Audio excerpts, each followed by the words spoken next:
이 시각 뉴스 브리핑입니다. 러시아 국영 매체가 돌연 미국과 이란이 호르무즈 해협 자유통항을 포함한 휴전에 합의했다는 보도를 내놨습니다. 양국 합의 내용이 구체적으로 전해지진 않았지만 중동 긴장 완화에 대한 기대감이 커지면서 건설과 기계장비 업종이 동반 상승했습니다. 대우건설, GS건설이 8%대 강세, 전진건설 로봇은 23%대 급등했습니다. 한국전력과 한전기술 등 원전 관련주가 연일 강세였습니다. 미국 정부가 한국의 캐나다 사모펀드 소유의 원전 기업인 웨스팅하우스의 지분을 공동으로 인수하자고 제안했다는 소식이 투자 심리를 강하게 자극했습니다. 산업통상부는 관련 사실을 공식적으로 부인했으나 증권가에서는 한미 원전 협력의 구체화 가능성에 주목할 필요가 있다고 보고 있습니다. 삼성생명과 삼성물산 등 삼성전자 주식을 다량 보유하고 있는 기업들의 주가가 상승 마감했습니다. 삼성전자가 최대 110조 원 규모의 주주환원 계획을 발표하자 배당 수익 증가가 예상되는 기업들의 투자 수요가 몰리는 모습입니다. 삼성생명은 8.51%, 삼성물산은 5.11%의 삼성전자 지분을 가지고 있습니다. 현대자동차가 약 7,900억 원 규모의 자사주 소각을 결정했지만 주가는 오히려 3.09% 하락했습니다. 최근 대형주들의 주주환원 규모가 크게 늘어난 가운데 이번 소각 규모가 상대적으로 시장의 높아진 기대치에 미치지 못했다는 평가입니다. 소각 예정일은 오는 31일입니다. 여러분 안녕하십니까? 신들의 매매 신호 진행의 최인정입니다. 오늘 코스피는 상승 마감, 코스닥은 보합권에서 장을 마쳤는데요. 21시 30분 미국의 개인 소비 지출 PCE가 예상치를 소폭 상회한다고 나왔습니다. 우리가 기다리던 엔비디아의 실적 발표가 단 하루 남았습니다. 내일 새벽 5시 20분 정도의 실적이 나오고 오전 6시부터는 컨퍼런스 콜이 진행되는데요. 과연 내일 우리 시장에 어떤 바람을 몰고 올지 오늘 신들의 매매 신호에서 이에 따른 전략 짚어보겠습니다. 오늘은 송기호 전문가님과 함께합니다. 어서 오세요, 전문가님. 네, 안녕하세요. 안녕하십니까. 시청자분들께도 인사해 주시죠. 네, 안녕하세요. 주식 쉽고 재밌게 하자 리던 투자자문 대표 전문가 송기호입니다. 오늘 6,800을 찍고 상승으로 끝났어요, 코스피가. 그렇죠? 근데 제가 어제 저희 시청자분들한테 이렇게 얘기를 했습니다. 오늘 6,800을 찍고 상승으로 끝나면 여기는 뭐다? 개미꼬식이다. 왜? 이런 어떤 엔비디아 실적 발표든 PC든 잭슨홀 미팅이든 큰 이벤트가 있는데 그거에 앞서서 지수가 오른다라고 하는 거는 결국은 개인들의 매수세를 끌어내기 위한 하나의 전략일 수밖에 없어요. 이런 날에는 내리는 게 정상입니다. 그런데 올라서 마감을 했다. 그러면은 내일은 둘 중 하나입니다. 갭상이든 갭락이든 중간은 없어요. 그래서 제가 오늘 이번 주에 진짜 스트레스 많이 받았습니다. 오늘 전자 닉스 이제 좀 위에 아래서 왔다 갔다 하다가 이제 화요일, 수요일은 올랐잖아요, 그렇죠? 그래서 시청자분들이 전자 사요? 닉스 사요? 계속 물어보시더라고요. 제가 2주 전부터 엔비디아 실적 발표 있고 잭슨홀 미팅 있으니까 끝나고 사야 된다. 끝나면 매수 기회 준다. 계속 얘기했어요. 계속. 오늘 매수 버튼에 손 들어간 사람들은 내일 후회할 수도 있습니다. 정말로요. 우리 7월에 하락한 거 봤잖아요. 그렇죠? 그때 우리 많은 걸 느꼈잖아요. 모두가 사라고 할 때, 모두가 사고 싶을 때 사면 어떻게 돼요? 물리죠? 지금 딱 그런 단계예요. 여기서 더 내리냐? 내릴 수 있어요. 왜 못 내립니까? 그래서 제가 뭐라고 했어요. 우리 엔비디아 실적 발표 끝나면 방향성 나오니까 그때 사자. 근데 왜 그 이틀을 못 참고 여기서 매수 버튼을 때리려고 하는지 난 이해가 안 가는 거예요. 여기서 2, 3%더 먹겠다고 매수 버튼 누르면 5, 6%더 빠집니다. 진짜로요.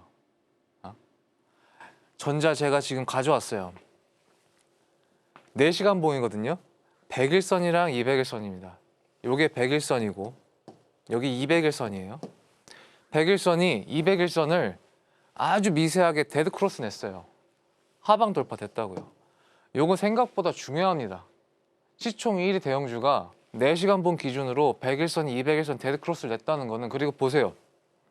200일선 저항을 지금 캔들이 못 뚫고 있어요. 여기서 위로 가는 거는 쉽지 않아요. 한 번 쏘고 이렇게 간다고. 그러니까 제가 목요일 날 보고 가자. 어? 위에 뭐 올라봤자 많이 안 오른다. 왜? 여기 위에 저항 엄청 많이 걸려 있어. 이거 다 뚫고 한 번에 30만 원 못 갑니다. 근데 왜 이렇게 못 잡아서 안 다는지 모르겠어 나는. 어? 자, 그러니까 우리 1차 저항이 어디예요? 27만 원, 28만 원. 상승 전환은 28만 원 위에서 이틀 이상 안착을 해야 돼요. 이때부터는 담아도 됩니다. 근데 지금은 안 돼요. 여기서 잡다간 어떻게 돼요? 여기까지 내려갈 수 있다고요. 여기가 어디? 23에서 24만 원. 그렇죠? 그래서 엔비디아 실적 발표 나오고 정말 우리의 기대치를 뛰어넘고 잘 나왔어요. 그럼 모르겠죠. 그럼 제가 매수 버튼 잡지 말라고 했으니까 저는 욕을 엄청 먹겠죠. 근데 욕을 먹더라도 저는 제 기준대로 말해야 돼요. 여기선 잡는 자리 아닙니다. 여기서 매수 버튼 때리면 정말 후회하는 자리예요. 제가 몇 년 동안, 10년 동안 이런 자리들은 절대로 잡지 않은 자리라고 항상 얘기했기 때문에 여러분께서도 이건 좀 기억해 주셔야 돼요. 오른다고 잡으면요 큰일 납니다. 특히나 이렇게 큰 이벤트 앞에 있을 때 내일 변동성 엄청 셀 거예요. 정신 못 차릴 겁니다. 그러니까 굳이 내일 자신 없으면 오후장에 잡으셔도 되고 금요일날 잡아도 돼요. 그런데 1, 2%더 먹으려고 조급하게 매수 버튼 누르다가는 진짜 큰일 납니다. 아시겠죠 여러분? 전자는 이거 기억해 주시면 돼요. 1차 저항 28만 원, 그리고 상승 전환은 어떻게 된다? 이틀 이상 28만 원 위에서 안착을 해야 됩니다. 안착. 여기 위에서 요렇게 움직여야 된다고요. 아시겠죠? 전자 이렇게 끝내보고 닉스로 한번 가볼게요.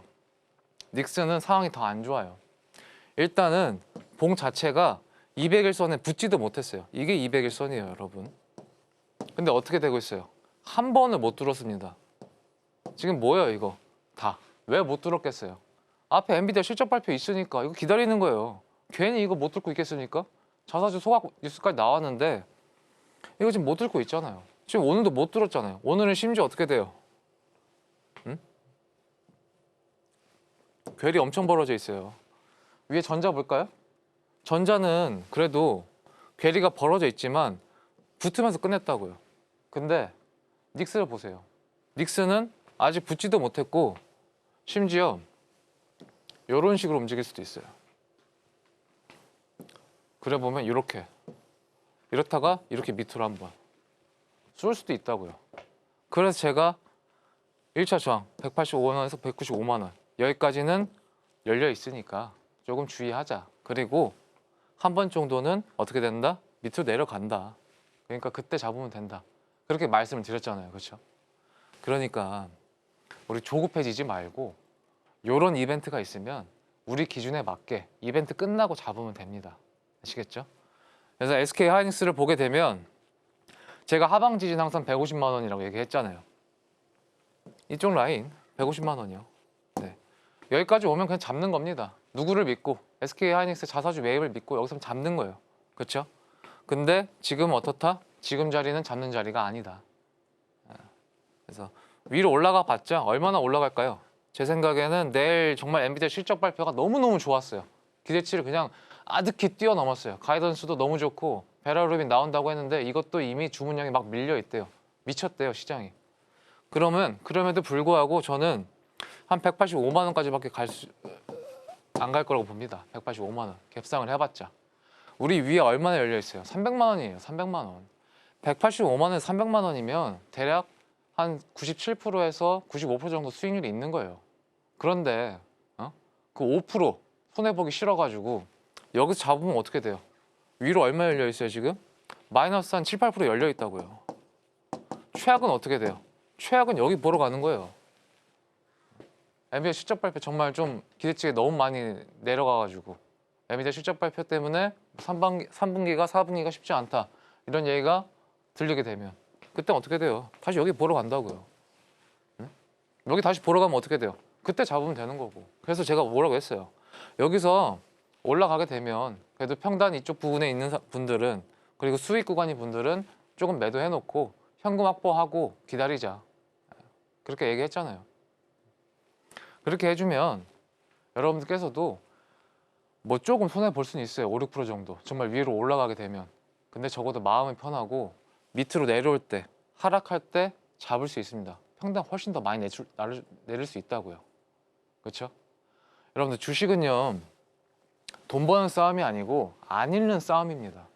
잃지 않아야 돈을 벌 수 있어요. 근데 여러분들이 지금 하는 거는요, 돈을 벌려고 너무나 포커싱에 맞추고 있기 때문에 잃는 건 상관하지 않아요. 그리고 물려요. 그리고 힘들어합니다. 그리고 이게 변하지가 않아요. 우리 7월 하락장 때 분명히 느꼈을 텐데 여전히 변하지 않고 있어요. 조금 오르니까 또 매수 버튼에 손 올라가고 있어. 계속 물어보고. 그러면 안 됩니다, 여러분. 아시겠죠? 내일까지 기다려야 해요. 내일도 넥스트장 8시, 9시 이때 페이크 무빙 막 줄 거예요. 그때 잡으면 큰일 납니다. 적어도 이 변동성이 막 좀 지나가고 오후 1, 2시 이후에 아니면은 차라리 종가에 넥스트장 오후 8시에 그때 잡는 게 훨씬 나아요. 왜 그렇겠어요? 넥스트장 오후 8시엔 누가 활동을 해요? 그때부터 이제 진짜 외인들이 활동을 하잖아요. 그렇죠? 그러니까 그때 잡으셔도 충분하다. 그렇게 좀 생각을 해주시고 전자랑 닉스는 좀 이렇게 대응을 해주시면 됩니다. 아시겠죠? 그래서 전자랑 닉스까지 알아봤고 그래서 이제 방송 속의 종목 상승률을 보면 뭐 나쁘지 않습니다. 그렇죠? 저는 이제 계속 전자 우선주를 밀었어요. 전자 우선주가 그래도 좀 상승률이 잘 나왔고 또 이제 그 다음으로는 OCI 홀딩스 같은 걸 좀 밀었는데 수익률은 나쁘지 않고 그래서 근데 보시면 상승률이 계속 낮아지고 있잖아요. 그렇죠? 이건 뭐예요? 시장의 거래 대금이 줄어들면서 같이 시장의 폭도 좁아지고 있고 시장이 점점 재미없어지고 있다는 얘기예요. 그래서 요새 제가 이제 수익에 대해서 욕심을 많이 못 내요. 한 2, 3% 먹으면은 오케이 여기까지 딱 이렇게 생각을 하거든요. 그럴 수밖에 없어요. 시장 자체가 위아래로 변동폭이 거의 없는 데다가 여기서 방향성 한 번 나오면 세게 나오기 때문에 조심조심 하는 겁니다. 그래서 여러분들께서도 지금은 되게 재미없을 수 있어요. 거래대금도 안 들어오지, 변동폭도 너무 적지, 뭐 주도주도 정확히 안 보이지, 그냥 계속 순환매로 돌아가고 있잖아요. 그렇죠? 그래서 이런 시장에서는 제가 항상 말씀드렸잖아요. 안타랑 번트라고. 안타랑 번트 치다가 정말 중요한 구간에 오면은 말로 홈런 때리는 겁니다. 근데 지금 말로 홈런 때릴 수 있는 자리가 아니에요. 그러니까 여러분께서도 그냥 번트랑 안타로 계속 수익 쌓아 가시면서 말로 홈런을 쌓을 수 있는 체력을 기우시면 됩니다. 아시겠죠? 그래서 여기까지 좀 해보고 네, 뭐 이거는 이제 많이 보셨으니까 경력은 증권사랑 운용사에서 있었고 자격도 있고 실력도 있고 그래서 이제 기관에 있었잖아요. 기관에서 어떻게 매매하는지 알고 있고 그래서 말씀을 드리는데 왜 이렇게 못 믿는지 모르겠어요. 제가 여러분 4월에 방송 시작할 때 저희 본부장님이 그런 얘기를 했어요. 기호야, 이 방송 보는 시청자분들은 주식은 잘 모를 수 있어. 근데 사람은 진짜 잘 봐. 그렇기 때문에 절대 방송 나와가지고 혹시나 불순한 의도가 있거나 거짓말을 한다거나 아니면은 자신 없는 모습을 보이면 사람들은 바로 채널 돌린다. 저는 그 말 되게 많이 공감하고 있거든요. 그래서 저는 방송에서 솔직히 얘기해서 욕을 먹을지언정 저는 항상 제 기준대로 말씀을 드려요. 틀릴 수도 있죠. 사람인데. 그럼에도 불구하고 전 제 기준대로 말씀을 드리기 때문에 그리고 제 기준상 지금은 어떤 자리다? 조심해야 되는 자리다. 매수 버튼 누르는 자리가 아니에요. 아시겠죠? 그래서 좀 한번 믿어봐라. 예. 다 있잖아요. 그렇죠? 그렇기 때문에 지금은 조금 주의해 주시고 내일 모레 한번 조금 여러분 같이 생각을 해보시면 될 것 같습니다.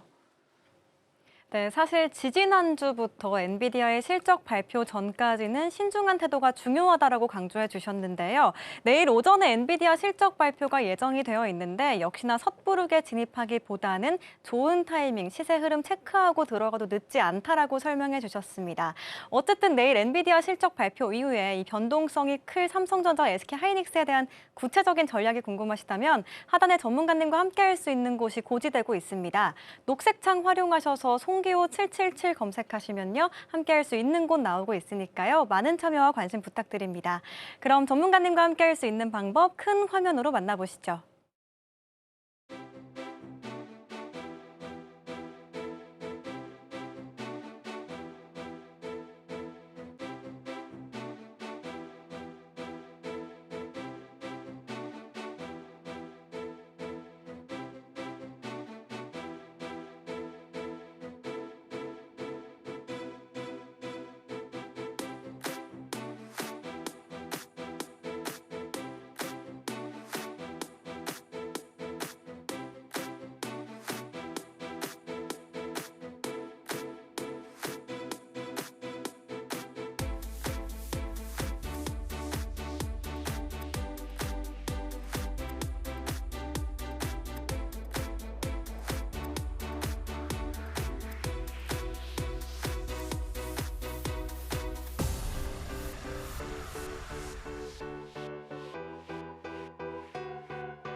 전문가님과 함께할 수 있는 방법 큰 화면으로 만나보고 왔습니다. 이어서 오늘 시장을 뒤흔든 핫테마도 만나보시죠. 오늘의 핫테마는 SK그룹 지배구조입니다. SK이노베이션이 자회사인 배터리 분리막 제조사 SKI테크놀로지를 흡수 합병해 연간 약 600억 원의 비용을 절감하고 2년 내 상각 전 영업이익 흑자를 이루겠다는 목표를 제시했습니다. 전기차 캐즘과 중국산 저가 공세로 위기에 빠진 자회사를 품어 그룹 전반으로 번질 수 있는 재무 리스크를 선제적으로 차단하겠다는 구상입니다. 이번 합병에 따른 신주 발행 규모는 2.6% 수준으로 SK이노베이션의 지분 희석 부담은 제한적이지만 지난해 체결한 3천억 원 규모의 주가 수익 수합 계획에 따른 보상금 부담은 변수로 뽑힙니다. SK그룹 지배구조 테마 기업 살펴보겠습니다. 먼저 SK이노베이션입니다. 오늘장에서 11.04% 하락, 11만 1,200원의 종가 형성했습니다. 두 번째 종목은 SKI테크놀로지입니다. 29.95% 상승 19,960원에 장을 마쳤습니다.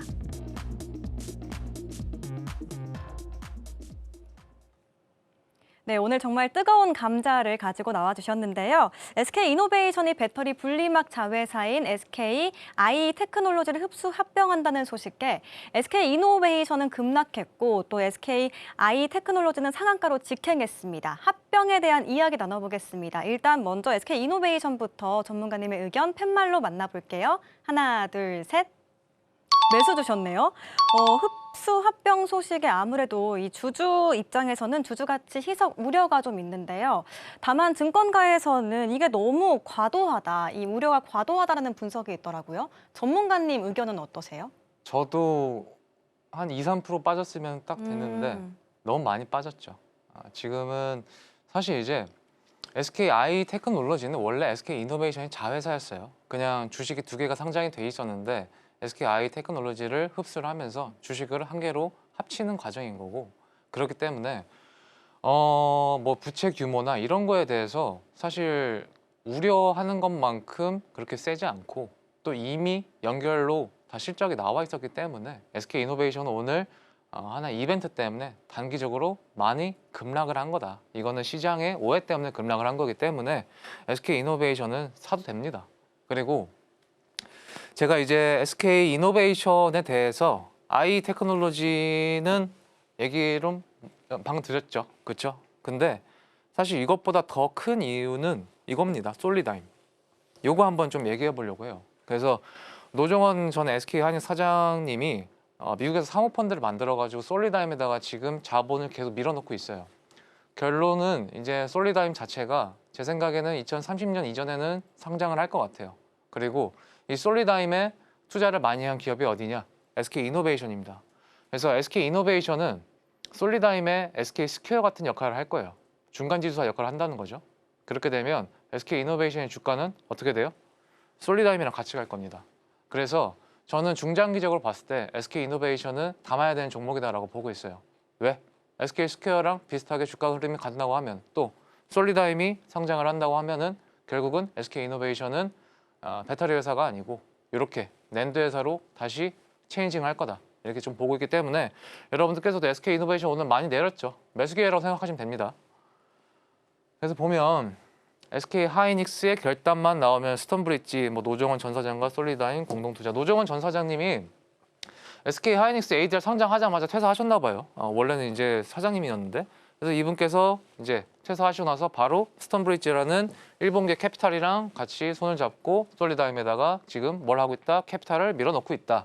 이렇게 좀 보고 있고, 솔리다임 같은 경우는 지금 이제 뭐 낸드 쪽이긴 하고, 또 낸드는 디램에서도 조금 작은 부분이긴 하지만 결국은 반도체 쪽에 칩 수요가 이렇게 올라간다고 하면 낸드 수요도 같이 이렇게 올라갈 거거든요.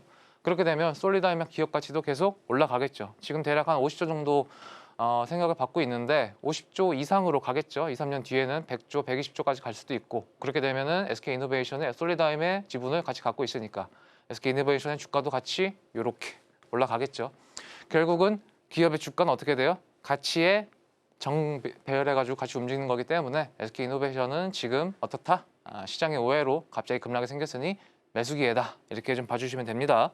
그래서 SK이노 같은 경우는 독자생도 어려운 IT를 흡수했다라고 나와 있는데 IT가 이제 계속 적자가 나고 있죠. 그렇죠? 적자가 나고 있는데 폭은 점점 줄어들고 있어요. 그리고 이제 ESS 쪽에서 좀 이제 의미 있는 매출이 나온다고 하면은 I 쪽도 어느 정도 이제 매출에나 혹은 영업이익 쪽에서 언젠간 흑자 전환이 될 수 있으니까 SK이노베이션 측에서도 이걸 흡수한다는 거는 그렇게 큰 어떤 이슈는 아닙니다. 부채 이슈는 아니기 때문에 SK이노베이션과 SKI 테크놀로지 두 개가 흡수한다는 거는 뭐 나쁘지 않아요. 나쁘지 않고 지금의 우려는 과도하다. 이렇게 좀 봐주시면 될 것 같습니다. 그래서 SK이노베이션을 볼까요? SK이노베이션은 여러분 생각보다 회사의 구조를 자주 바꿨습니다. 그래서 이때가 2008년부터 2010년까지예요. 2010년에는 뭐였어요? 석화회사였죠. 석유화학 회사였으니까 차화정 분때 한번 빵 하고 갔어요. 그렇죠? 그리고 2020년 때 이때는 뭐였어요? 2차 전지 회사였죠. 그렇죠? 그래서 2차 전지 때도 한번 빵 하고 갔어요. 보시면 여러분 어때요? 그래도 한 번씩 이렇게 SK이노베이션 주가가 빵빵빵 하고 뜬다고요. 어떨 때? 중요한 이슈가 있을 때. 이때는 석화, 이때는 2차 전지. 지금 뭘로 가겠어요? 낸드로 이렇게 갈 겁니다. 이때는 왜 빠졌어요? 배터리 쪽이 뭘로 분리가 됐죠? SK온으로 분리가 돼가지고 이젠 배터리 회사가 아니네 하면서 이제 주가가 빠져가지고 여기서 계속 놀고 있는 거죠. 그렇죠? 근데 이제는 한번 이렇게 위로 올라갈 때가 됐다. 근데 시간 좀 걸리겠죠. 사실 중장기로 보시는 게 맞습니다. 그래서 SK이노베이션 같은 경우는 지금은 굉장히 매력적인 매수 구간이다. 이렇게 좀 봐주시면 되고 이 채널 하단 보시면 빨간 선이잖아요. 그렇죠? 이 빨간 선을 기점으로 밑에 잘 안 내려가요. 보시면 이때가 언제예요?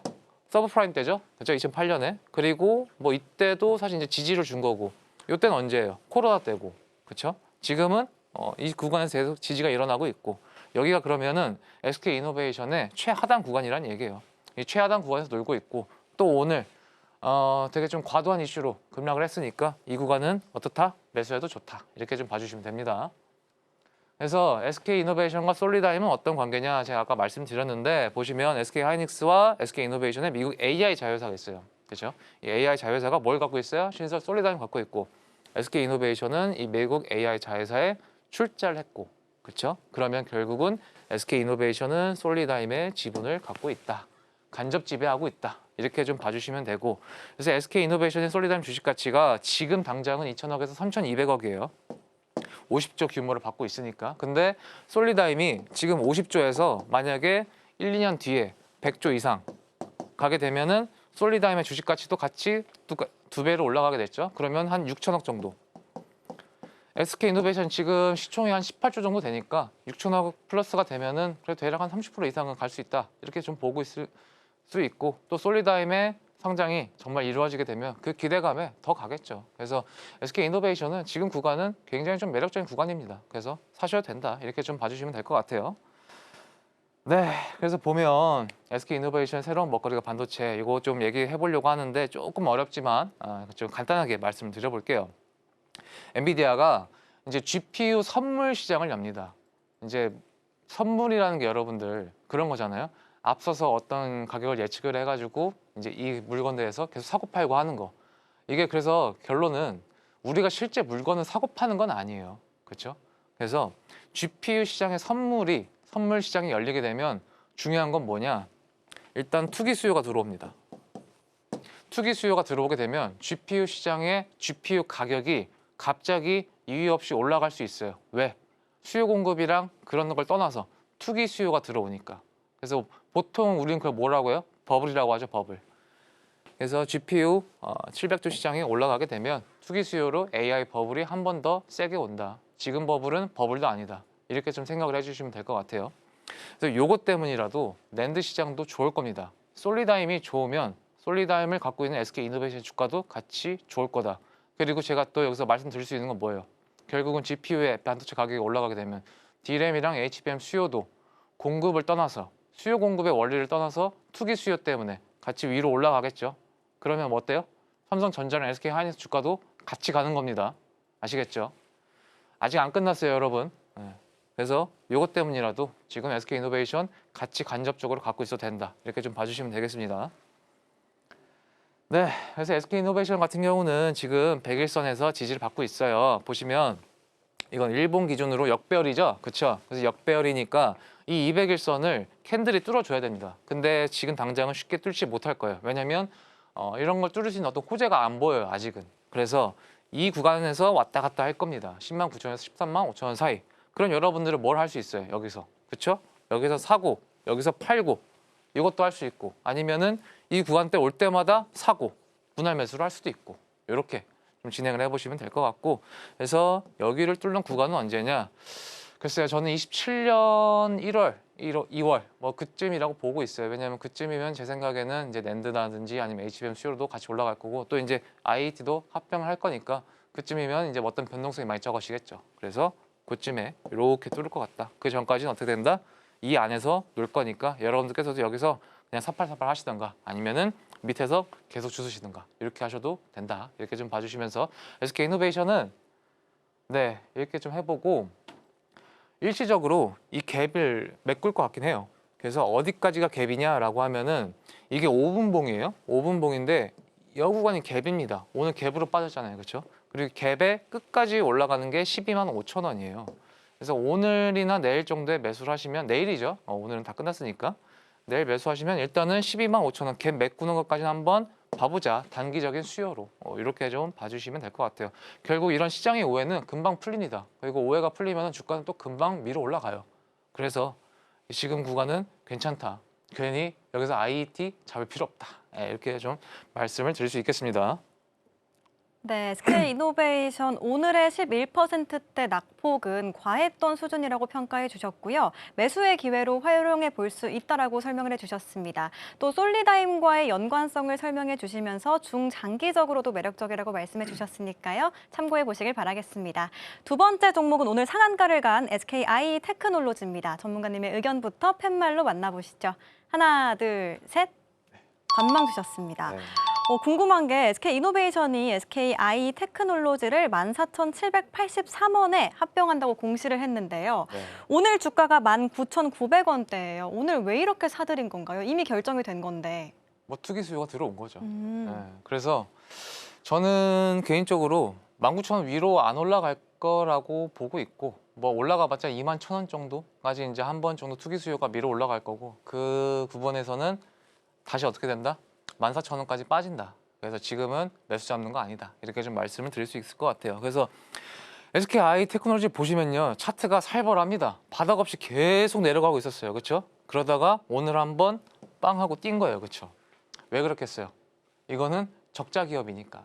적자 기업이니까 계속 이렇게 살벌하게 내려갔던 거고 그래서 이거 도저히 안 되겠다 싶어서 SK이노베이션에서도 그냥 편입을 하기로 한 거죠. 그래서 지금은 일단 하락 채널로 보시면 중간 가격까지는 다 밀어 올라갔어요. 다 밀어 올라갔기 때문에 여기서 더 위로 올라가려면 정말 사업적인 호재가 있어야 됩니다. 중간 가격이잖아요. 이 중간 가격은 어떤 의미냐라고 하면은 매수랑 매도가 서로 치고받고 싸우는 곳입니다. 그래서 여기서 위로 올라가려면 매수가 매도를 아주 압살을 시켜야 되는데 압살을 시킬 만한 호재가 아직은 안 보여요. 뭐 숏 커버링을 기대하시는 분들도 계시겠지만 여러분 이런 자리에서 숏돌이는 숏 안 들어갑니다. 여기서 숏 들어갔다면 큰일 나요. 뭐 지금 이제 공매도 대차가 뭐 나오고 있긴 하는데 그거는 정말 극히 일부분이고 여기서 또 숏 물량이 나온다? 그거는 생각하시면 안 돼요. 아시겠죠?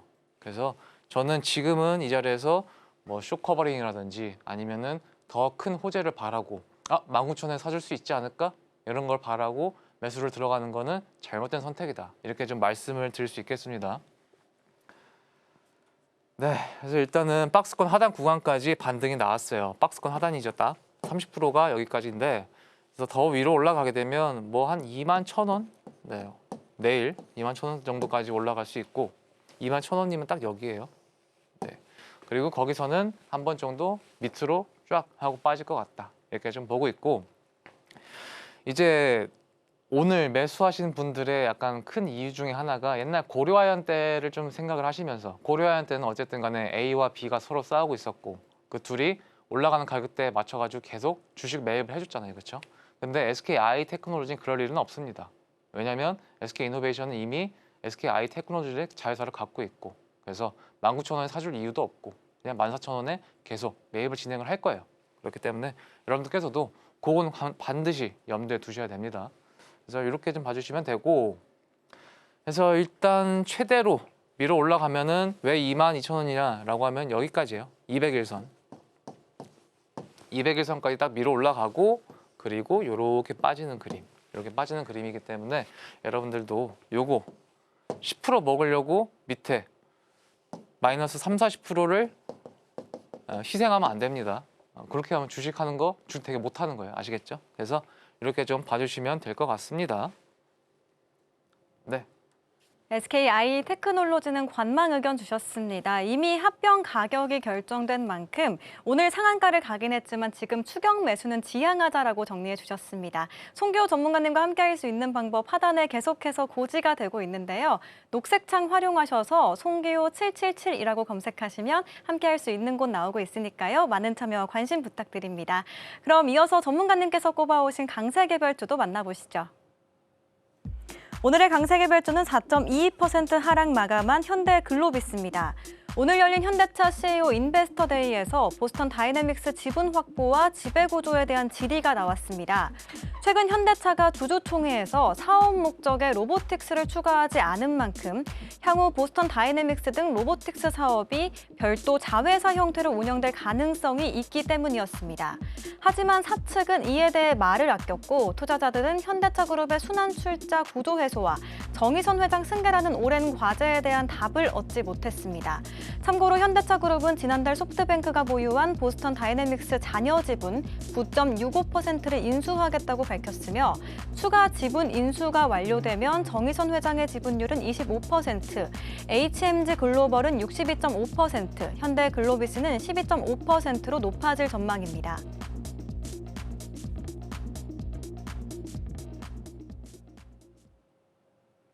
오늘의 강세 개별주는 현대글로비스입니다. 오늘 현대차가 인베스터 데이를 열긴 했습니다만 이 투자자들이 원하는 답을 내놓지 않으면서 실망 매물이 출회됐는데요. 전문가님, 현대글로비스가 보스턴 다이내믹스 지분을 계속해서 높이고 있는데 네. 이에 대해서 전망을 잘 좋게 보셨기 때문에 오늘 강세 개별주로 가져오신 건가요? 그렇죠. 그리고 일단은 오늘 주가가 많이 빠졌던 이유는 이제 자사주 환원인데 요새 자사주 환원이 너무 이제 빡세죠, 사실. 맞아요. 전자랑 닉스 같은 경우는 뭐 100조, 150조 이렇게 얘기하는데 7,900억 이렇게 딱 얘기를 하니까 투자자들이 김이 팍 새버린 거예요. 그렇죠? 아니 적어도 1조 해줄 줄 알았는데 7,900억이니 이게 무슨 소리야? 이러면서 오늘 주가가 좀 많이 빠졌던 거죠. 인베스트 데이 끝나고. 근데 여러분, 저는 개인적으로 일단은 저희 로보틱스 그리고 보스턴 다이나믹스에 대한 기대감 여전히 살아있다고 보고, 또 여기에 글로비스랑 모비스 두 개의 지분 구조를 합쳐보면 사실 글로비스가 커야 모비스를 좀 지배를 할 수 있거나 혹은 합병을 약간 시킬 수 있어요. 그렇죠? 근데 뭐 정의선 회장님께서 갑자기 내가 글로비스 주가를 띄울게 하면서 여의도에서 매매친 애들 불러다가 갑자기 야 이거 주가 띄워라 이렇게 얘기하지 않을 거잖아요. 그렇죠? 글로비스의 주가가 상승을 하려면 결국은 기업의 가치가 올라가야 됩니다. 그리고 기업의 가치가 올라가려면 현대글로비스의 사업이 잘 돼야 되고, 사업이 잘 되려면 현대에서 어떻게 하겠어요? 현대글로비스 쪽에다가 뭔가 새로운 사업이든지 새로운 먹거리를 계속 주입을 시키겠죠. 그게 뭐냐? 자동차선입니다. 자동차선. 자동차선은 여러분 현대글로비스가 원래 어떤 기업이에요? 현대차가 차를 만들어요. 그럼 이걸 수출을 시켜야 되잖아요. 그렇죠? 그러면 미국에도 수출시키고 남미에도 수출시키고 뭐 인도, 유럽 수출을 시킬 때 그 수출 물류를 담당하는 기업, 그게 글로비스예요. 그래서 글로비스가 지금 주가가 별로 지지부진했던 이유는 뭐죠? 결국은 유가가 올라가니까 배 안에 차를 싣고 보내야 되는데 기름값이 올라가니까 마진이 안 나오는 거죠. 그렇죠? 근데 이제부터는 조금 달라질 수 있어요. 왜냐하면 로봇이 도입이 될 거고 또 새로운 수요가 올 거예요. 자동차뿐만이 아니라 이제는 탱크도 옮길 거고, 얼마 전에는 스페이스X가 자동차선까지 보고 갔어요. 그 말인즉슨 로켓도 옮길 수 있다는 거예요. 위성이나. 그래서 새로운 먹거리가 생겼으니까 현대글로비스는 좋을 겁니다. 좋을 수밖에 없어요. 좋아야만 모비스든 오토에버든 지배를 좀 할 수 있으니까. 그래서 글로비스 같은 경우는 지금 구간은 괜찮다, 이렇게 매수하셔도 좋다, 이렇게 좀 볼 수 있고, 보면 이제 현대글로비스가 계속 이 100일선을 못 뚫고 있어요. 그렇죠? 이 100일선을 못 뚫는 이유는 뭐예요?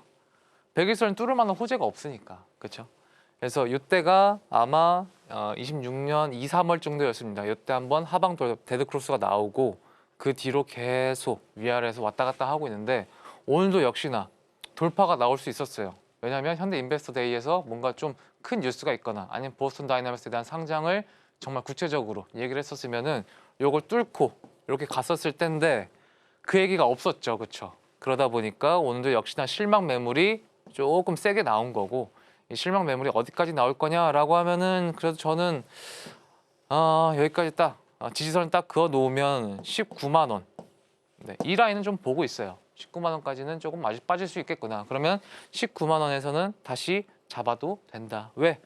그동안 이 뉴스 실망감 없어서도 계속 19만 원에서 왔다 갔다 하고 있었잖아요. 그렇죠? 이 구간은 이 기업의 지지 구간이다. 이렇게 좀 봐주시면 되고 그래서 여기서 좀 매수를 해보시면 될 것 같습니다.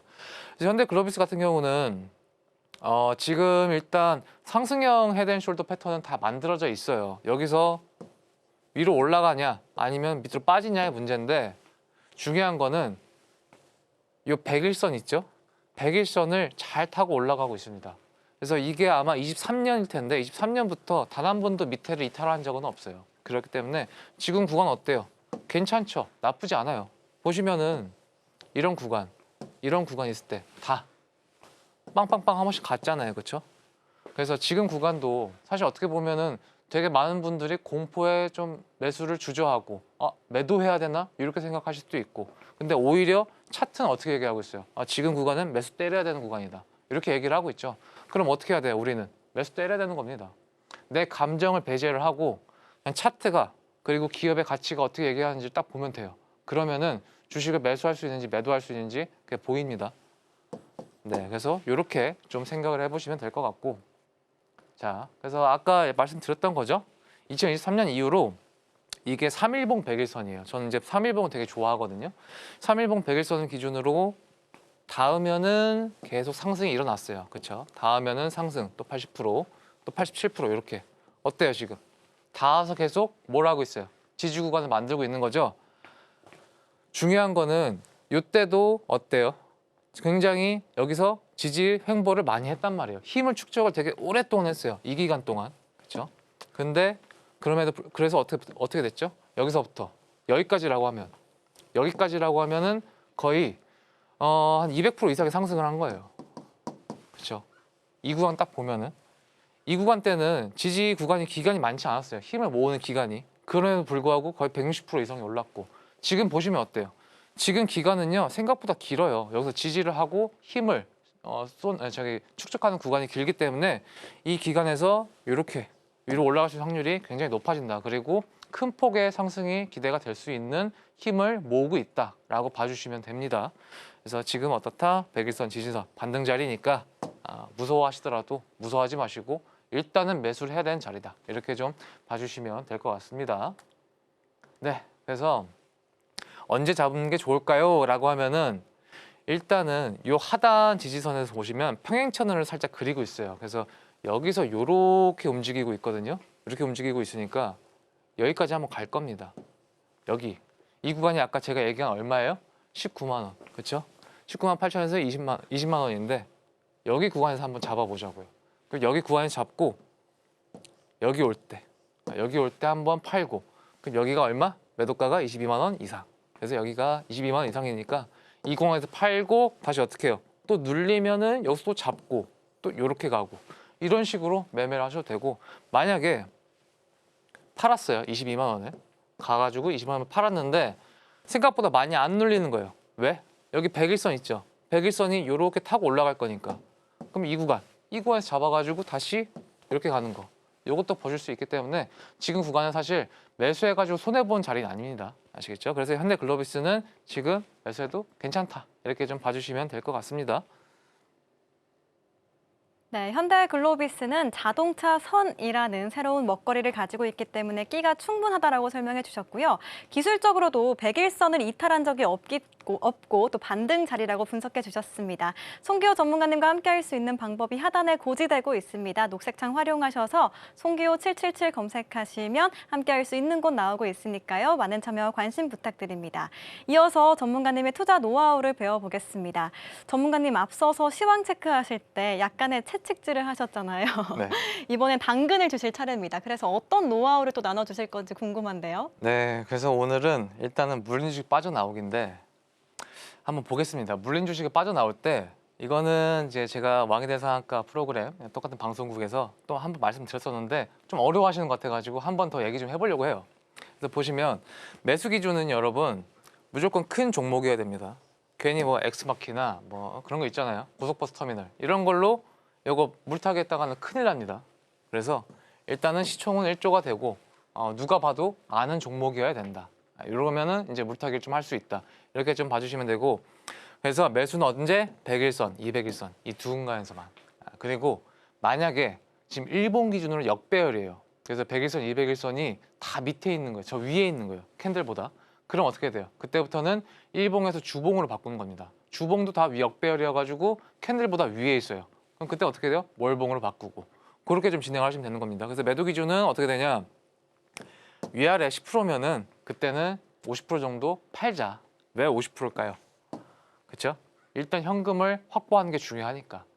저희가 한정된 자금으로 물타기를 한다고 했을 때 이 정도는 감수를 하면서 물타기를 해야 일단 현금을 확보를 하고 또 내려갔을 때 다시 밑에서 이 현금으로 잡고 다시 반등 나오면은 또 위에서 또 매도 치고 이런 식으로 계속 평단가를 낮춰가고 또 평단가를 올려가면서 매수를 하게 되고 매도를 하게 되면은 저희가 이제 익절을 하면서 나올 수도 있습니다. 그건 제가 좀 뒤에서 설명을 드릴게요. 그래서 이제 손절 기준은 어떻게 된다?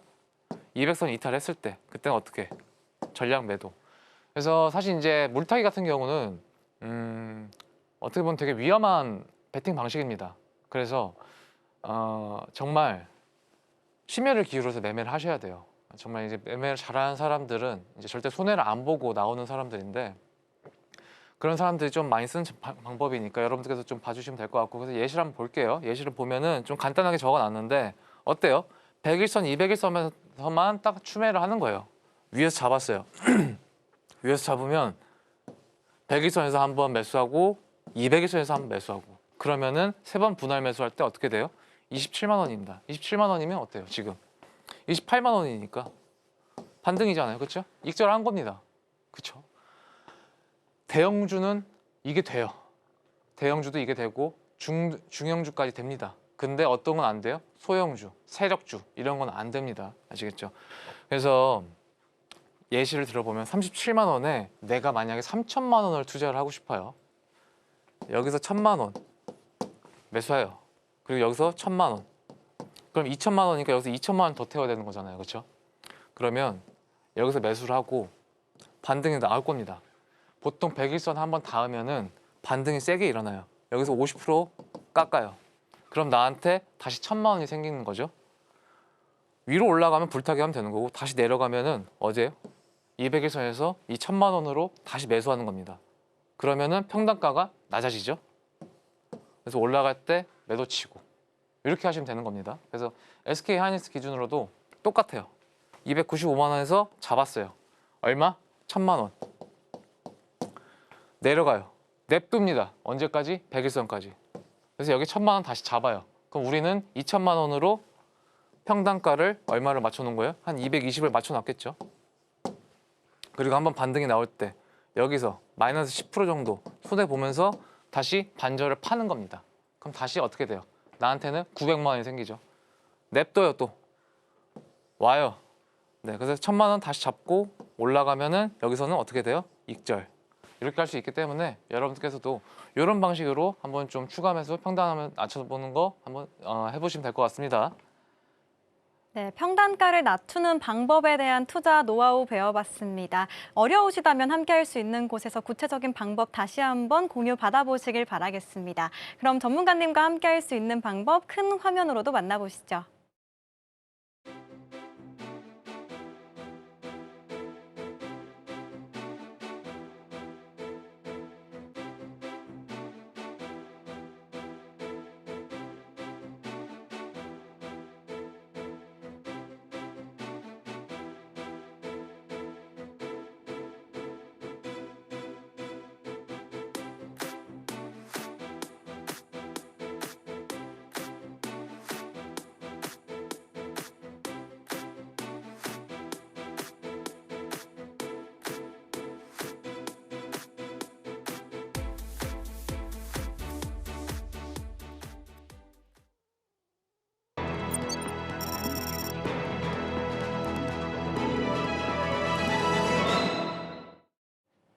오래 기다리셨습니다. 송기호 전문가님의 히든 종목 만나볼게요. 전문가님, 오늘의 히든 종목 어떤 거죠? 오늘은 미래에셋증권 가져왔습니다. 다들 이제 아무도 안 보실 텐데 그래도 아무도 안 보니까 한번 가져와 봐야죠. 그래서 미래에셋증권을 보면 일단 요새 비트코인이 좀 좋아요, 그렇죠? 그런데 미래에셋증권은 뭘 들고 있냐? 두나무를 들고 있습니다. 두나무가 이제 곧 나스닥에 상장을 한다 만다 이런 뉴스가 나오고 있어요. 그러면 미래에셋증권도 다시 한번 어떤 이슈로? 두나무 이슈로 또 한번 오를 수가 있겠죠. 그래서 오늘은 미래에셋증권을 좀 가져와 봤고 네이버 파이낸셜이 사실 두나무를 갖고 있고 네이버 파이낸셜은 두나무고 그리고 미래에셋증권은 이 네이버 파이낸셜의 지분은 30%를 갖고 있고 그래서 어떻게 돼요? 또 역시나 여기도 간접적으로 두나무를 지배를 하고 있다. 이렇게 좀 봐주시면 되고 그래서 두나무가 정말 나스닥에 상장을 하게 되고 코인이 다시 올라가가지고 시즌이 오게 되면 미래에셋증권의 테마도 다시 한번 붙을 가능성이 높습니다. 그리고 더 세게 붙겠죠. 보통 이제 증권사에서 코인 테마라고 하면은 하나투자증권이에요, 그렇죠? 근데 저는 개인적으로 하나투자증권보다는 미래에셋증권이 좀 더 현실적이고 더 이제 두나무 쪽으로 직접적으로 연관이 돼 있기 때문에 앞으로는 하나투자증권보다는 미래에셋증권 보시는 게 낫다 이렇게 좀 생각을 들어가지고 가져와 봤고 네이버는 지금 박스권에서 횡보하고 있어요. 그래서 여전히 위아래로 왔다 갔다 하고 있고 그런데 미래에셋증권 같은 경우는 아직은 200일선을 못 닫고 밑에서 계속 횡보하고 있습니다. 근데 저는 여기서 한번 위로 붙을 거다라고 보고 있어요. 그래서 지금 보시면 일봉 200일선이랑 괴이율이 20% 이상이에요. 이럴 경우에는 한번 붙어요. 왜냐면 결국은 평균이기 때문에 200일선 한번 붙고 여기서 다시 위로 가느냐 아니면은 여기서 또 다시 밑으로 튕겨져 내려가느냐 이 문제인데 지금 어떻게 돼요? 여기 붙었다고 쳐요. 그럼 이때부터 호재가 뭐죠? 두나무 상장 이슈죠. 두나무 상장 이슈로 이렇게 갈 수 있기 때문에 지금은 매수해도 굉장히 안심할 수 있는 구간이다. 이렇게 좀 봐주시면 될 것 같아요. 그래서 미래에셋증권 같은 경우도 아까랑 말씀드렸던 것처럼 똑같이처럼 주봉 기준으로 200일선을 계속 타면서 올라오고 있습니다. 그래서 지금 이 구간 한번 닿았죠? 닿고 올라왔고 또 어때요 지금? 닿았죠? 닿고 이렇게 가냐? 이건 아니고 여기서 이렇게 갈 수 있다. 갈 수 있기 때문에 지금은 어떻다? 매수해도 아주 부담되지 않은 가격이다. 이렇게 좀 봐주시면 될 것 같습니다. 네, 오늘의 히든 종목은 미래에셋증권입니다. 두나무 상장 이슈로 상승폭을 키워낼 수 있을 것이라고 전망해 주셨고요. 기술적으로 주봉 기준 200일선을 타고 상승 추세를 걷고 있다고 설명해 주셨습니다. 이 미래에셋증권에 대한 구체적인 타이밍은 함께할 수 있는 곳에서 나눠주신다고 하니까요. 많은 참여, 관심 부탁드립니다. 본 방송에서 제공하는 정보는 투자 판단에 대한 조언일 뿐 해당 종목의 가치와 수익성을 보장하지 않습니다. 서울경제TV와 서울경제신문은 당사의 고유한 브랜드입니다. 최근 당사를 사칭한 피해가 늘고 있으니 이 점도 주의해 주시길 바랍니다. 오늘 저희가 준비한 소식은 여기까지입니다. 오늘도 시청해 주신 분들 모두 고맙습니다.